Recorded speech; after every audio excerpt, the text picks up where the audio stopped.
कि भोजन दान करने का, अन्न दान का क्या महत्व होता है। कहते हैं अन्नदान महादान होता है, अन्न का दान करना चाहिए। क्यों? कल्याण नामक एक ग्रंथ है, कल्याण में एक कथा आती है। राजा कर्ण का नाम सभी ने सुना होगा। राजा कर्ण का नाम सुने महाभारत में। महाभारत में राजा कर्ण थे, ये पांडवों के ही भाई थे, कुंती पुत्र। राजा कर्ण क्यों कहते हैं? दानवीर कर्ण की उपाधि प्राप्त थी।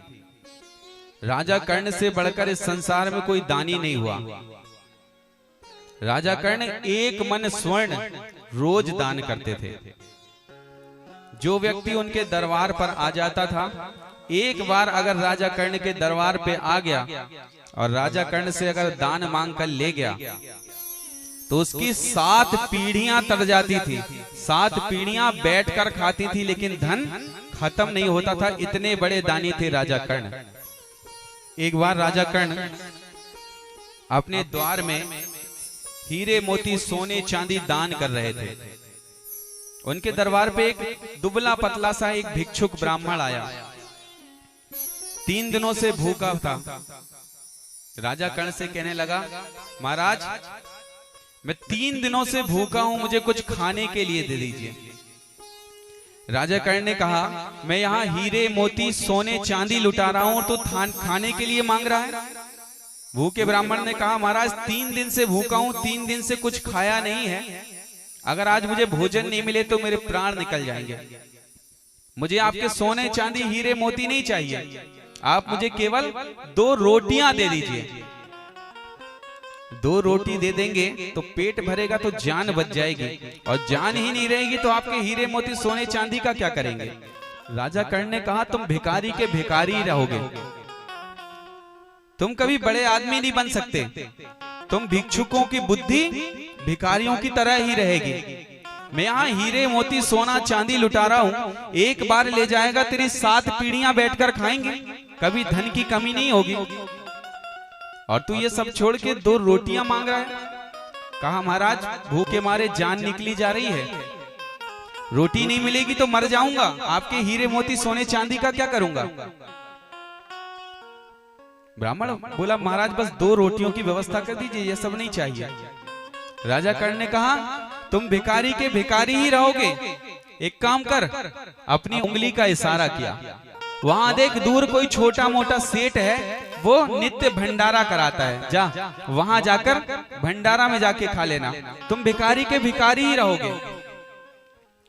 उंगली का इशारा किया और वो ब्राह्मण चला गया। ब्राह्मण ने जाकर भंडारा में भोजन किया, सेठ जी को खूब आशीर्वाद दिया। अब इधर राजा कर्ण सोने चांदी हीरे मोती लुटा रहे हैं। राजा कर्ण की मृत्यु हुई तो राजा कर्ण स्वर्ग में पहुंच गए, और जब स्वर्ग में गए तो राशि दान करने का, धन दान करने का, स्वर्ण दान करने का महत्व ये हुआ कि जब राजा कर्ण स्वर्ग में पहुंचे तो राजा कर्ण को आज इंद्र से भी ऊंचा सिंहासन मिला। सबसे ऊंचे सोने चांदी हीरे मोती का सिंहासन बना हुआ था, और सबसे ऊंचे सिंहासन पे राजा कर्ण को बिठाया गया। खूब स्वागत सम्मान राजा कर्ण का हुआ। आज राजा कर्ण अपने दान पर बड़े प्रसन्न हो रहे थे कि मैंने इतना दान किया, इतना दान किया कि आज देवताओं से भी ऊपर मुझे ये इतना सुंदर सिंहासन प्राप्त हुआ। सारे देवी देवता राजा कर्ण की जय जयकार कर रहे थे। अपने मन ही मन राजा कर्ण खूब प्रसन्न हो रहे थे। समय बीता, अब भोजन का समय हो गया। जैसे ही भोजन का समय हुआ तो सारे देवी देवता भोजन करने के लिए बैठ गए। पत्तलें लग गई, सबको भोजन परोसा गया। भोजन परोसा, सारे देवी देवताओं ने भोजन किए, सारे देवी देवता भोजन करके उठ गए। अब सारे देवताओं ने भोजन कर लिया।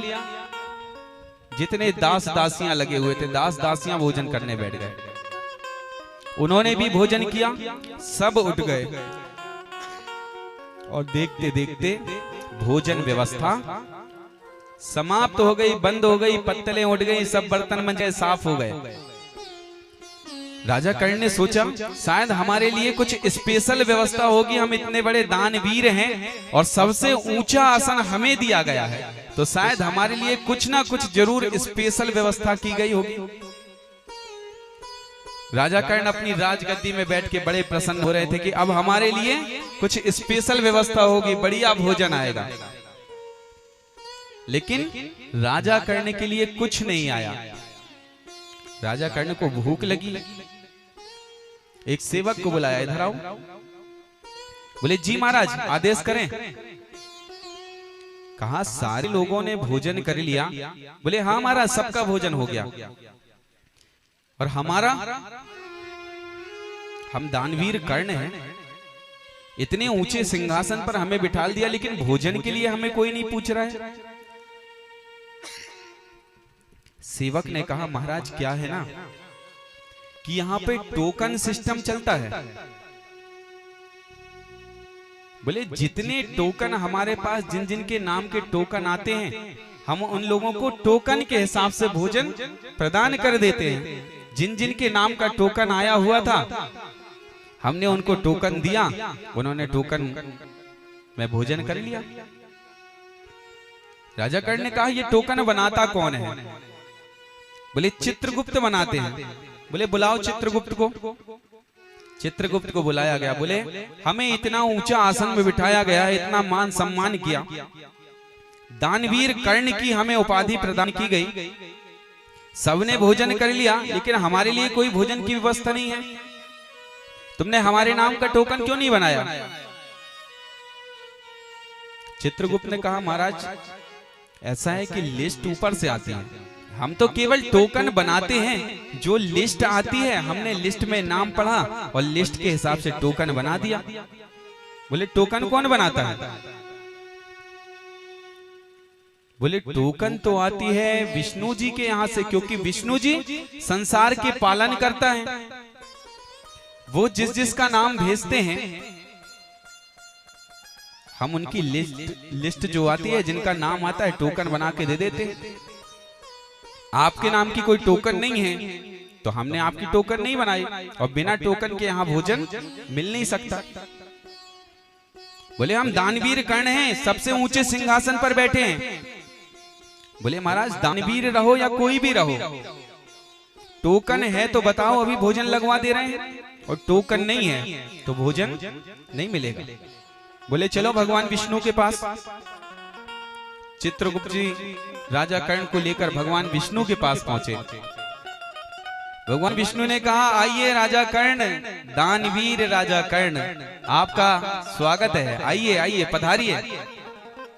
कर्ण कहने लगा क्या आइए आइए पधारिए, 2 दिन हो गए भूखे हैं। आपका ये चित्रगुप्त कह रहा है कि हमारे नाम का कोई टोकन नहीं आया,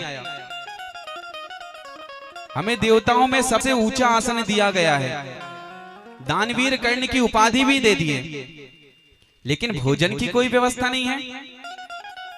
हमने इतना दान किया है महाराज, रोज 1 मन सोना दान करते थे। भगवान विष्णु ने कहा 1 मन सोना दान करते थे? बोले हाँ। तो बोले भूख लगी है? बोले हाँ महाराज भूख लगी है, भूख के मारे जान निकली जा रही है, 3 दिन से कुछ खाया पिया नहीं है।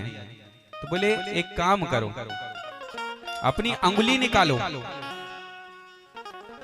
बोले हाँ महाराज अंगुली। बोले इस अंगुली को चूसो। राजा कर्ण का दिमाग खराब हो गया, एक तो हम 3 दिन से भूखे हैं, हमें भूख लगी है, और आपको मजाक सूझ रहा है। बोले राजा कर्ण अपनी अंगुली को चूसो।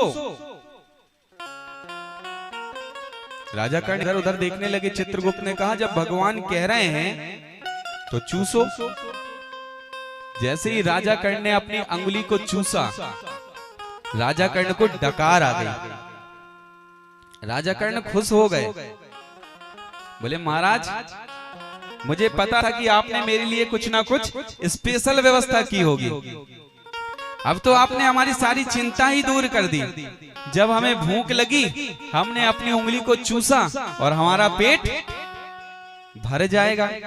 भगवान ने कहा राजा Karna, this is first and last, पहला और आखिरी है, आज के बाद फिर ये कोई व्यवस्था नहीं है। बोले महाराज हम इतने बड़े दानवीर हैं। भगवान ने कहा चित्रगुप्त अपने 7 नंबर का गोडाउन तो खुलवाओ। बोले क्या है वहां पर? भगवान ने कहा 7 नंबर के गोडाउन में पूरा हीरा मोती सोना चांदी भरा हुआ है। राजा कर्ण को ले जाकर उस 7 नंबर के गोडाउन में पहुंचा दो और कहा कर्ण तुमने खूब हीरे मोती सोना चांदी दान किया है ना, जाओ वहां पर अपार संपत्ति भरी हुई है, जितना खा सको उतना खा लेना। पूरे गोडाउन में हीरा मोती सोना चांदी भरा हुआ है, जाओ खाओ। तो कहा महाराज ये एक बार की व्यवस्था फिर कैसे हुई? तो बोले याद करो जब तुम दान कर रहे थे एक ब्राह्मण तुम्हारे दरबार में आया था,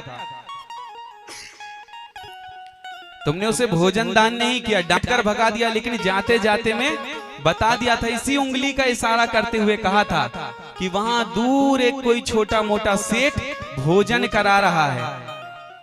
तुम्हारी अंगुली के इशारे से उस भूखे ब्राह्मण को भोजन मिला था। केवल तुम्हारे कारण एक बार किसी भूखे ब्राह्मण को भोजन मिला था, तुम्हारे कारण उसे भोजन प्राप्त हुआ, एक बार जीवन में सिर्फ एक बार। उसी का फल है कि तुम्हारी इसी उंगली के कारण उसे भोजन मिला था, तो इसी उंगली के कारण आज तुम्हारी भी भूख मिटी है। इसके बाद तुमने ना इसके पहले ना इसके बाद में कभी किसी को भोजन नहीं कराया। तब से कहते हैं उस समय से आज भी राजा कर्ण स्वर्ग में है, लेकिन सबसे ऊंचे सिंहासन में बैठते हैं, लेकिन भूखे मर रहे हैं, भोजन की कोई व्यवस्था नहीं है। अब भूख लगती है लेकिन मर नहीं सकते, क्यों? मरने की व्यवस्था तो मृत्यु लोक में है, मर तो यहीं चुके हैं, शरीर तो यहीं छोड़ दिया, वहां तो केवल आत्मा है, मर तो यहीं गए हैं, वहां केवल सुख और दुख का एहसास होता है। हम जो कर्म करते हैं, जो दान पुण्य करते हैं, जो धन देते हैं, भोजन कराते हैं, प्यासों को पानी पिलाते हैं, तो इसका पुण्य हमें वहां जाकर मिलता है। कहते हैं राजा कर्ण ने कभी भोजन दान नहीं किया, आज भी राजा कर्ण भले ही स्वर्ग में सबसे ऊंचे सिंहासन पर बैठते हैं, लेकिन भोजन की कोई व्यवस्था नहीं है, भोजन दान नहीं किया, तो आज भी राजा कर्ण भूखे मर रहे। कल्याण एक ग्रंथ है, कल्याण की ये कथा है।